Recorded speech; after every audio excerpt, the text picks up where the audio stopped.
Hi, I'm Brian Shifman, the President and CEO of the Vaughan Chamber of Commerce. I'm here with Joe Daddario, the co-founder and president of Nature's Emporium.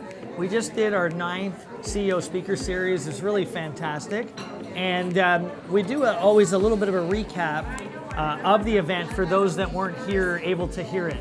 So I wanted to ask Joe, first of all, thank you so much. Thank you for having me. Our audience loved it, and you were so candid. And I wanted to start off with going back, before you opened Nature's Emporium, you had to rebuild everything from scratch because you had a fire that burned everything to the ground. What did you feel? How did you do that successfully? I mean, when we lost everything, that was the low point of my life. But they say, like, for every adversity, there's the seed for greater benefit. And in this case, the greater benefit was that I was able to make my way to Newmarket and start all over again and start Nature's Emporium. And so, I mean, we wouldn't even be here today talking to each other if it wasn't for that fire. So it actually was a blessing in disguise.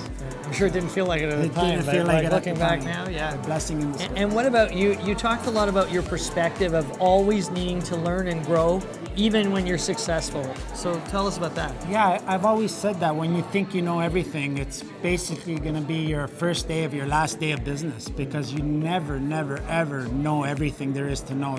You always need to learn and continue to evolve your business and to be innovative. And part of that, obviously, is interaction with your customers, and you were talking about the email. Can you talk about that? Yes, the email was a real eye-opener. We decided to experiment, and we were at a point in our business where we thought maybe we could do a little bit of a hybrid business model where we could bring in conventional produce and also offer the organic produce so people can have a choice.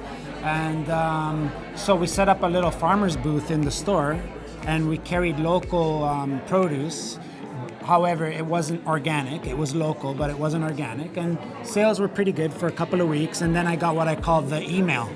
And in this email, the lady said to me, Joe, for years I've been shopping at your store because, first of all, you're a family-run, independent-run business. And I like to help local people, local family businesses. And also because I could trust you. And she says, now I can't trust you anymore.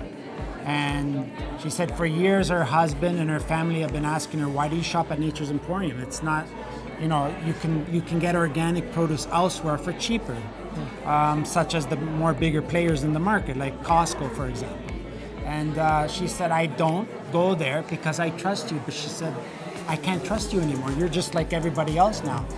And that really hit me. It hit me hard. So that's when we made the decision that we built this on organic, and we're going to stick to organic, and we can honestly say that all our produce is 100% certified organic, and it's built that trust with our customers, and it's been part of our success. So thank you to that lady. Well, it's the best example of interacting and listening to your customers. Right. And on that, you remember you told the story about another grocery store and how there was a big sign and it said that the employees are number one. And what does that mean to you?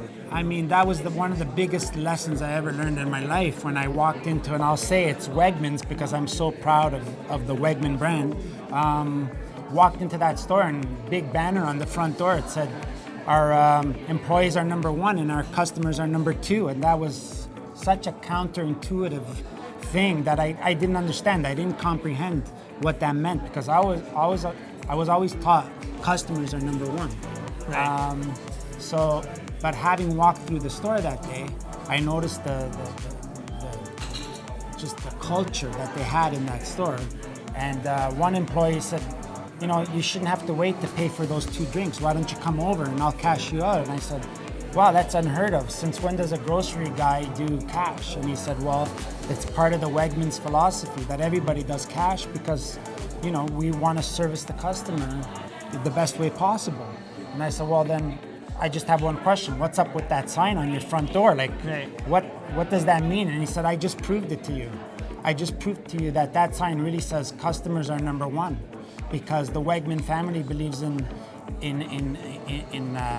treating their employees so well that they're the ones on the front lines. They're the ones helping the customers. Yeah. So really, that sign said customers are number one. So that motivated me that day and inspired me that I said to myself, that's the way I want Nature's Emporium to be. And that was 27 years ago. Wow. Yeah. And I think we'll conclude it just with the way you built up this incredible brand. and the level of trust people have in your store and the enthusiasm that the employees have. And how do you think over time you're going to be able to build on that trust and continue to expand this Nature's Emporium brand? I mean, the trust comes from education, and our employees are all passionate about the business, and they're all well educated, and they're there because they want to help people, and that's where the trust is gained. When you're there not solely just for making money or just for selling product, you're there to actually make a difference in people's lives. So I think that's how we're going to continue to grow. Thank you again for being here. Thank you for having me. Thank you.